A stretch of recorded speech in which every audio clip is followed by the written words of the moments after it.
It is very difficult to identify a single factor influencing levels of positive or negative political trust in Europe and in the wider context of Western liberal democracies.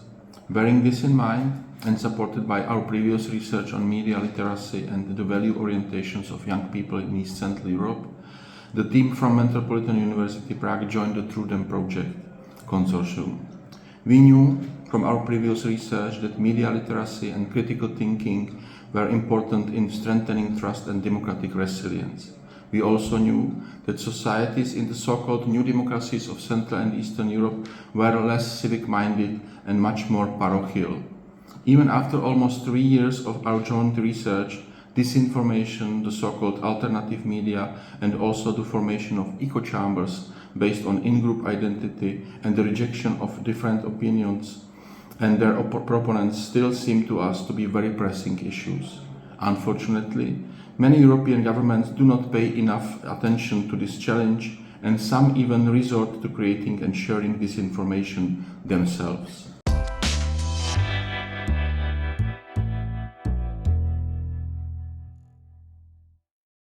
The work package led by our team primarily focused on the issues of polarization and the formation of new cleavages.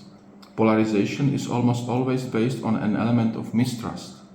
We therefore view the distinction between the two types of polarization, the ideological and affective, as a significant conceptual challenge. We started from the assumption that sufficiently visible cleavages based on conflict between democratic ideologies are absolutely essential for democracy. It is also essential that there exists a centripetal conflict between different positions and poles within a broadly defined political mainstream seeking a consensus that is widely acceptable. Without such ideological conflict, democracy becomes static and may decline. However, we view the strengthening of affective or populist polarization, which divides European societies into two or even more irreconcilable camps, very negatively. Political trust becomes linked to direct participation in government by the supported camp, and perhaps even more so to the exclusion of the opposing side from the governance.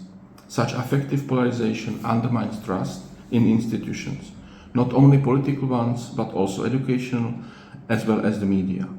But where exactly lies the line between the two types of polarization? In this Manichaean situation, how should we perceive the role of the opposition, which in democracies is supposed to provide an alternative to the current government? Even after the 3 years of working on the project, we still ask ourselves whether the concepts of affective polarization and populism are being stretched too far.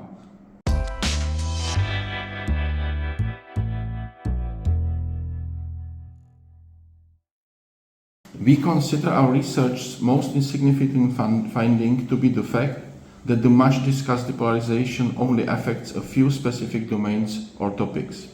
In our research, we used a fixed effects model to analyze the relationship between party system polarization and trust in political institutions, regressing our outcome variables on our quantitative measure of ideological party polarization. Our results show significant relationship between party system polarization and trust in political institutions for two domains.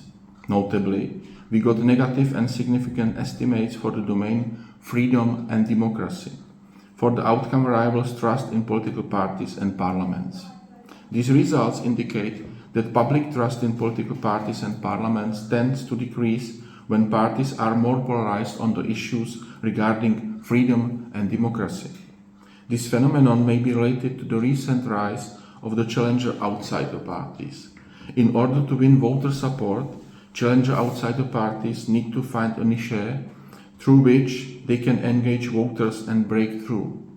However, as a result of the former ideological convergence of the established parties, the challenger outsider parties have often to adopt strong anti-establishment, anti-institutional, and therefore more extreme positions to attract voters, thereby increasing the ideological party polarization.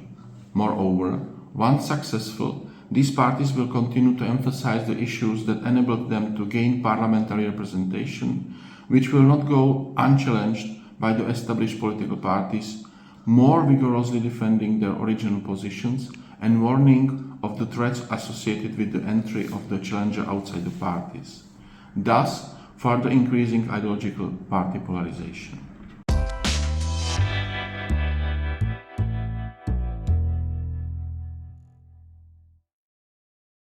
Our research, which included more than 30 interviews and 3 focus groups, has shown us that a very pressing problem for contemporary democracies is how to deal with information.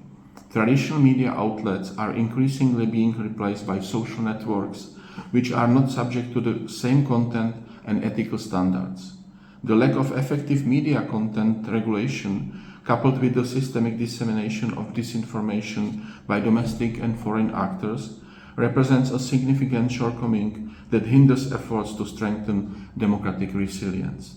While post-war democracies have found effective legal, political and educational tools to marginalize undemocratic political actors, these will also need to be adapted to combat the new forms of weakening or denying the liberal democratic nature of European political regimes.